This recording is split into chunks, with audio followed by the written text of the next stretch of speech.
Olá, bom dia. Vamos dar início a mais um Evangelho no Lar. Vamos abrir com uma prece aqui. Querido Pai, em nome de Jesus Cristo, Senhor, obrigado por esta oportunidade, por mais este dia. Eu aqui fazendo o Evangelho no Lar e buscando o conhecimento, buscando o aprendizado através do Evangelho segundo Allan Kardec. Obrigado aos espíritos amigos por me ajudarem nesta jornada. Obrigado, Senhor, por estar comigo o tempo todo, por me dando força, coragem, me abrindo meus olhos para enxergar e tomar as decisões certas.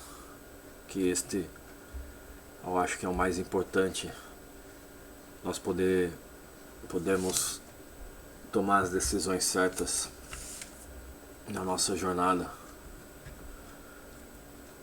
de fazer o que precisa ser feito. Obrigado, Senhor. Obrigado pela minha vida, obrigado pelo meu lar, pela minha família, pelo meu alimento. Obrigado, Senhor, por todas as oportunidades e por todos os desafios, porque sem eles a vida não teria sentido, porque estamos aqui para evoluirmos a cada dia. Então, eu acredito que as dificuldades, elas vêm para nos preparar, para que podemos evoluir a cada dia. Obrigado, Senhor.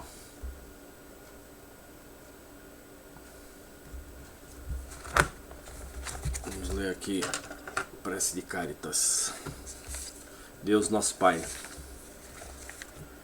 que tendes poder e bondade, dai força àquele que passa pela provação, dai luz àquele que procura a verdade, e ponde no coração do homem a compaixão e a caridade. Deus, dai ao viajor a estrela guia, ao aflito a consolação, ao doente o repouso. Pai, dá ao culpado o arrependimento, ao espírito a verdade, à criança o guia, ao órfão o pai. Senhor, que a vossa bondade se estenda por tudo que criaste. Piedade, meu Deus, para aqueles que vos não conhecem. Esperança para aqueles que sofrem. Que a vossa bondade permita aos Espíritos Consoladores derramarem por toda a parte a paz, a esperança e a fé. Deus, um raio de luz, uma centelha do vosso amor pode iluminar a terra. Deixa-nos beber na fonte dessa bondade fecunda e infinita, e todas as lágrimas secarão, todas as dores acalmar-se-ão. Um só coração, um só pensamento subirá até vós, como um grito de reconhecimento de amor, como Moisés sobre a montanha. Nós vos esperamos com braços abertos. Ó bondade, ó poder, ó beleza, ó perfeição. Queremos de alguma sorte merecer vossa misericórdia. Deus, dai-nos a força de ajudar ao progresso, de subir até vós. Dai-nos a caridade pura, dai-nos a fé e a razão. Dai-nos a simplicidade que fará de nossas almas o espelho onde possa refletir a vossa imagem. Aqui eu vou continuar no capítulo 12. Amai os vossos inimigos. Isso eu acho que nem a nossos amigos a gente ama, na nossa família a gente ama, quanto mais nossos inimigos. Pra você ver, né, como é difícil as coisas. Como a gente tem que fazer. A gente tá longe de ser o que precisa ser. Se os nossos familiares, né, irmão, pai, mãe, as pessoas próximas da gente, a gente tem problema. Você imagina os inimigos. Mas a gente tá aqui para evoluir, né? Para buscar melhorar, para buscar o conhecimento, né? Então acho que a gente precisa fazer passo a passo, porque fácil não é, mas a gente precisa trilhar um caminho do bem, né? Então vamos lá, amai os vossos inimigos, retribuí o mal com o bem. Os inimigos desencarnados, se alguém vos bater na face direita, apresentai-lhe também a outra. Instruções dos espíritos, a vingança, o ódio, o duelo. Retribuir o mal com o bem. Aprendeste que foi dito: amareis o vosso próximo e odiareis os vossos inimigos. Eu, porém, vos digo: amai os vossos inimigos, fazei o bem aos que vos odeiam e orai pelos que vos perseguem e caluniam, a fim de serdes filho de vosso Pai, que está no céu e que faz e levanta, a fim de serdes filhos do vosso Pai, que estais nos céus,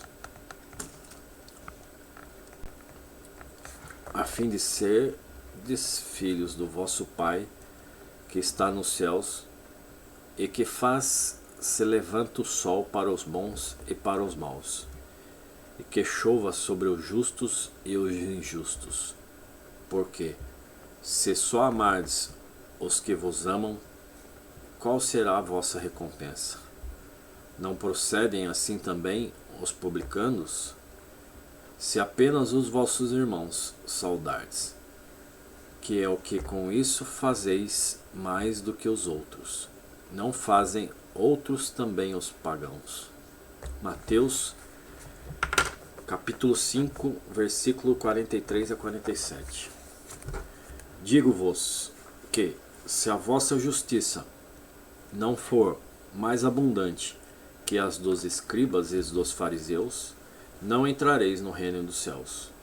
Mateus 5, capítulo 5, versículo 20. Se somente amardes os que vos amam, que mérito se vos reconhecerá?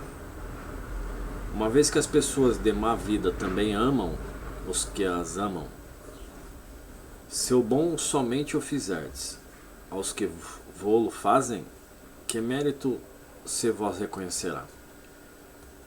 Dado que o mesmo faz a gente de má vida, se só emprestardes aquele que quem possua, se só emprestardes aqueles de quem possais esperar o mesmo favor, que mérito se vos reconhecerá?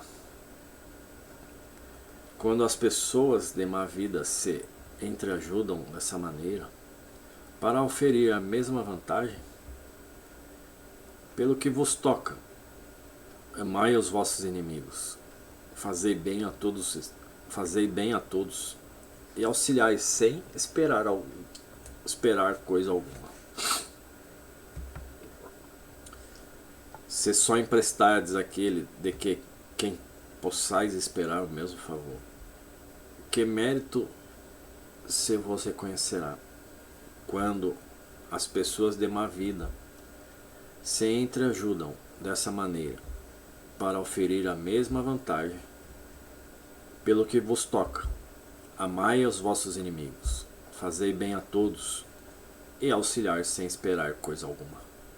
Então, muito grande será a vossa recompensa, e sereis filhos do Altíssimo, que é bom para os ingratos e até para os maus.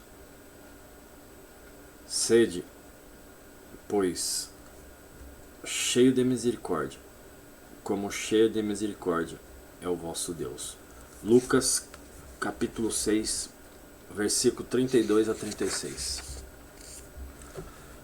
Se o amor do próximo constitui o princípio da caridade, amar os inimigos é mais sublime a aplicação desse princípio. porquanto a posse de tal virtude representa uma das maiores vitórias alcançadas contra o egoísmo e o orgulho. Entretanto, há geralmente equívoco no tocante no sentido da palavra amar. Neste passo, não pretendeu Jesus, assim falando, que cada um de nós tenha para com seu inimigo a ternura que dispensa a um irmão ou amigo? A ternura para com seu inimigo? Não pretendeu Jesus, assim falando, que cada um de nós tenha para com seu inimigo a ternura que dispensa a um irmão ou um amigo. A ternura pressupõe confiança. Ora, ninguém pode depositar confiança numa pessoa, sabendo que esta lhe quer mal. Ninguém pode ter para com elas expansões de amizade, sabendo-a capaz de abusar dessa atitude. Entre pessoas que desconfiam uma das outras, não podem haver essas manifestações de simpatia que existem entre as que comungam na mesma ideia. Enfim, ninguém pode sentir em estar com um inimigo prazer igual ao que sente na companhia de um amigo. A diversidade na maneira de sentir nessas duas circunstâncias diferentes resulta mesmo de uma lei física, a da assimilação e a da repulsão dos fluidos. O pensamento malévolo determina uma corrente fluídica que impressiona penosamente. A diversidade na maneira de sentir nessas duas circunstâncias diferentes resulta mesmo de uma lei física, a da assimilação e da repulsão dos fluidos. O pensamento malévolo determina uma corrente fluídica que impressiona penosamente. O pensamento benévolo nos envolve num agradável eflúvio. Daí a diferença das sensações que se experimenta, a aproximação de um amigo ou de um inimigo. Amar os inimigos não pode, pois, significar que não se deve estabelecer diferença alguma entre eles e os amigos. Se este preceito parece de difícil prática, impossível mesmo, é apenas por entender-se, falsamente, que ele manda ser de coração, assim o amigo como o inimigo, o mesmo lugar. Uma vez que a pobreza da linguagem humana obriga a que nos sirvamos do mesmo termo para exprimir matizes diversos de um sentimento. A razão cabe estabelecer as diferenças conforme os casos. Amar os inimigos não é, portanto, ter-lhes uma afeição que não está na natureza, visto que o contato de um inimigo nos faz bater o coração de modo muito diverso do seu bater ao contato de um amigo.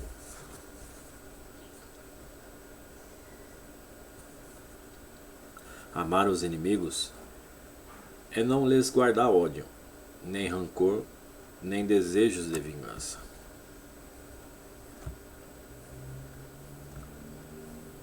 É perdoar-lhes sem pensamento oculto e sem condições o mal que nos causem. É não opor nenhum obstáculo à reconciliação com eles. É desejar-lhes o bem e não o mal. É experimentar júbilo em vez de pesar com o bem que lhes advenha. É socorrê-los apresentando-se ocasião. É abster-se, que por palavras, que por atos, de tudo o que possas prejudicar. É, finalmente, retribuir-lhes sempre o mal com o bem, sem a intenção de os humilhar. Quem assim proceder, preenche as condições dos mandamentos. Amar vossos inimigos. Amar os inimigos é, para o incrédulo, um contrassenso, aquele para quem a vida presente é tudo. Vê no seu inimigo um ser nocivo, que lhe perturba o repouso e do qual unicamente a morte. Pensa ele o pode livrar. Daí o desejo de vingar-se. Nenhum interesse tem em perdoar, senão para satisfazer o seu orgulho perante o mundo. Em certos casos, perdoar-lhe parece mesmo uma fraqueza indigna de si. Se não se vingar, nem por isso deixará de conservar rancor ou um secreto desejo de mal para com o outro.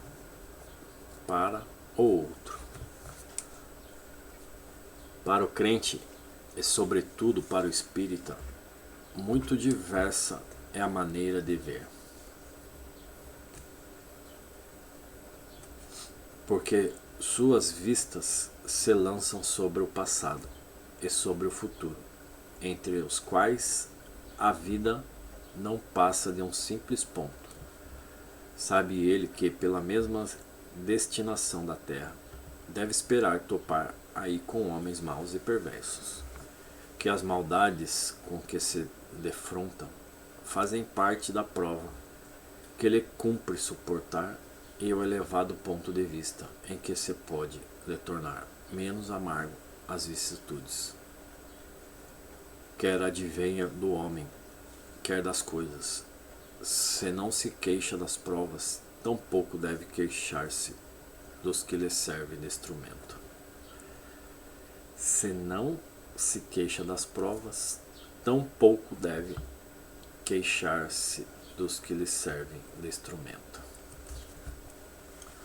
Se em vez de se queixar, agradece a Deus, se em vez de se queixar, agradeça a Deus ou experimentá-lo. Deve também agradecer a mão que lhe dá ensejo de demonstrar a sua paciência e a sua resignação. Esta ideia o dispõe naturalmente ao perdão. Sente, além disso, que quanto mais generoso for, tanto mais se engrandece aos seus próprios olhos e se põe fora do alcance dos dardos do seu inimigo. O homem que no mundo ocupa elevada posição, não se julga ofendido com os insultos daquele a quem considera seu inferior. O mesmo se dá com o que, no mundo moral, se eleva acima da humanidade material. Este compreende que o ódio e o rancor o aviltariam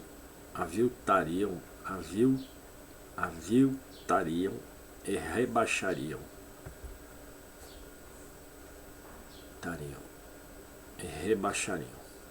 Ora, para ser superior ao seu adversário, preciso é que tenha alma maior, mais nobre, mais generosa do que a desse último.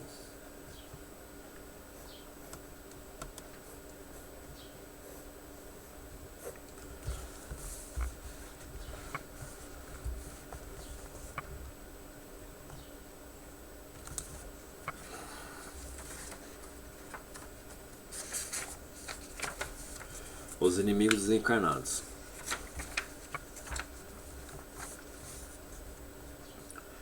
Ainda outro motivo tem o espírita para ser indulgente com seus inimigos.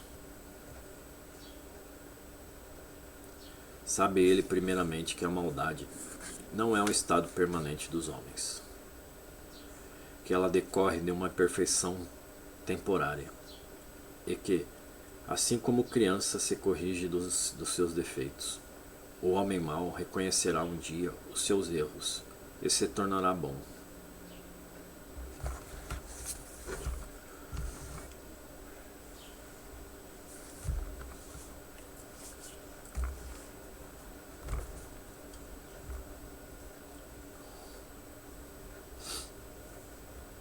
Sabe ele, primeiramente, que a maldade não é um estado permanente dos homens, que ela decorre de uma imperfeição temporária, e que, assim como a criança se corrige dos seus defeitos, o homem mau reconhecerá um dia os seus erros e se tornará bom.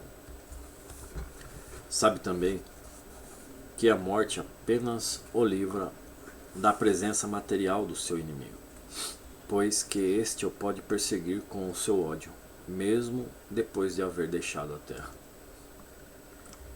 Que assim a vingança que tome falhe ao seu objetivo, visto que, ao contrário, tem por efeito produzir maior irritação, capaz de passar de uma existência a outra. Cabia ao Espiritismo demonstrar por meio da experiência e da existência.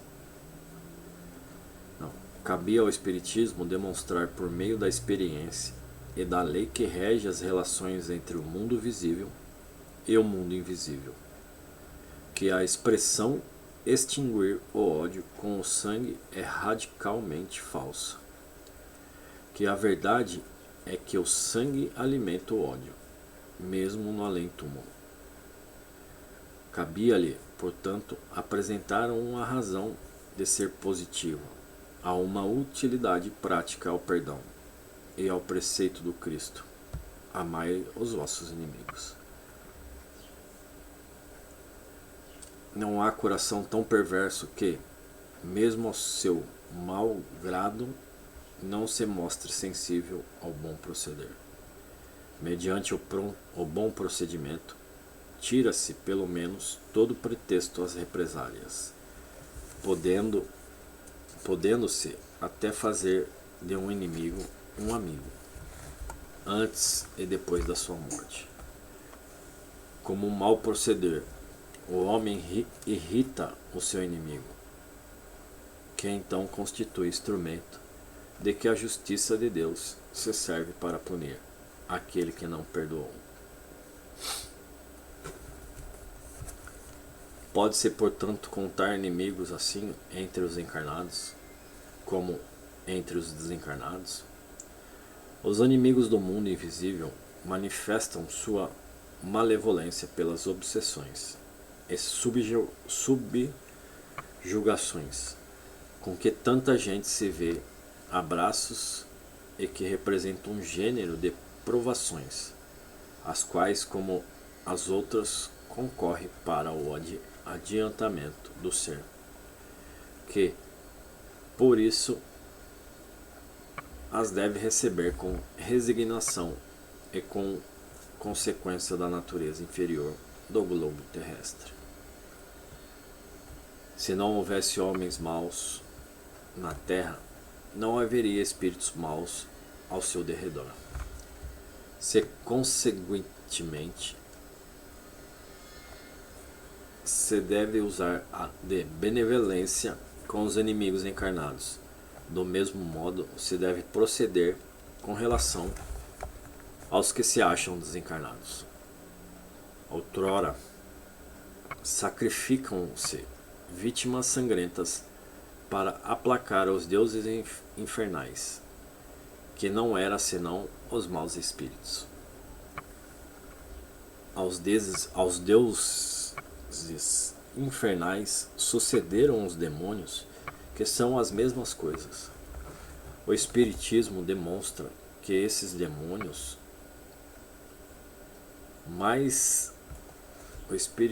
o Espiritismo demonstra que esses demônios mais não são do que as almas dos homens perversos.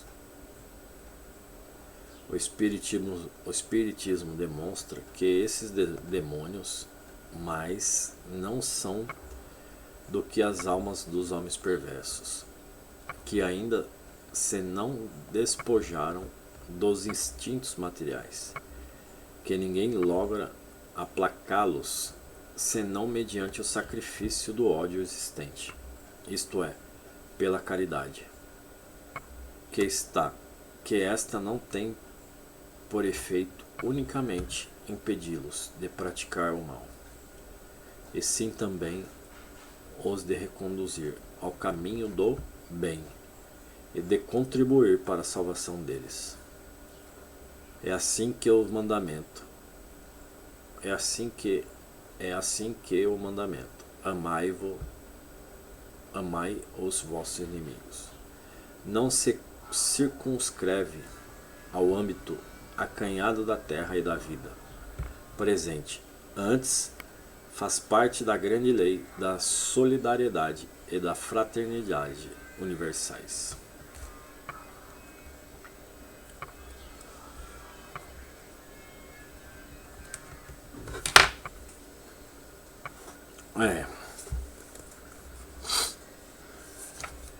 Aqui,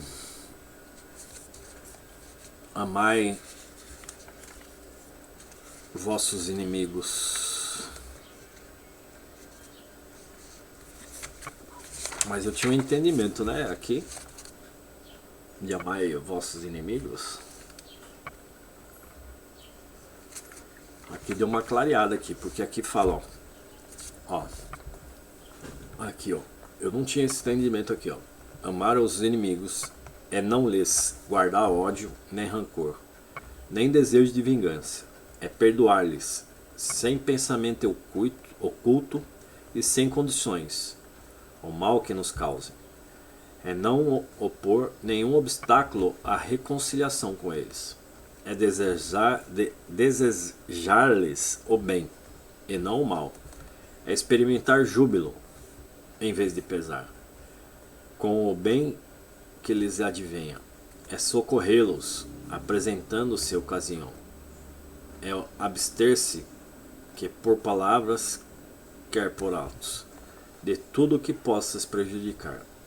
É, finalmente, retribuir sempre o mal com o bem, sem a intenção de os humilhar. Quem assim procede, preenche as condições do mandamento. Amai os vossos inimigos. Você não precisa, né, no caso, assim, no meu entendimento, eu acho que você não precisa. Claro que depois pode ser que vire um amigo, pode. Mas eu acho que só o fato de a gente trabalhar aqui, de não guardar ódio, não rancor, nem o desejo de vingança e perdoar, eu acho que a gente já está cumprindo o nosso papel de amar os vossos inimigos, né?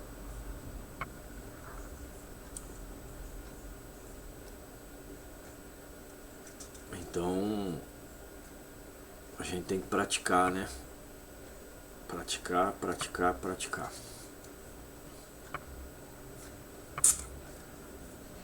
Bom, é isso. Vou fazer um agradecimento aqui, uma prece aqui.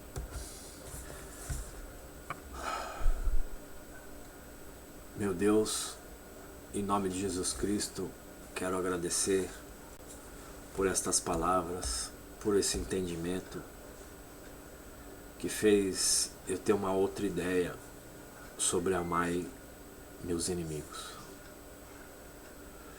Senhor, que eu possa a partir de agora eu começar a entender sobre estas palavras para que eu possa me tornar uma pessoa melhor. Peço aos espíritos amigos que me ajudem nessa jornada, que eu possa crescer a cada dia, me desenvolvendo e a praticar todas essas palavras, que é o mais importante. Por mais difícil que seja, mas na minha visão é o único jeito de aprender, é a prática. Então, meu Deus, obrigado. Quero pedir pela minha família, pelos meus pais, por todos os meus familiares, por todos aqueles que estão envolvidos comigo, indiretamente e diretamente. Peço, Senhor, que eles possam conhecer o caminho da verdade, que eles possam ter saúde, que eles possam ter amor. Senhor, peço por aqueles que estão agora em um leito de hospital, agonizando de dor, Pai, que o Senhor possa intervir e aliviar as dores deles e trazer a saúde para eles, Senhor.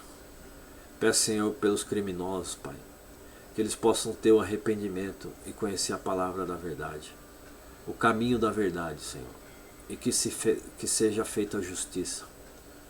Peço por todos aqueles necessitados, meu Pai.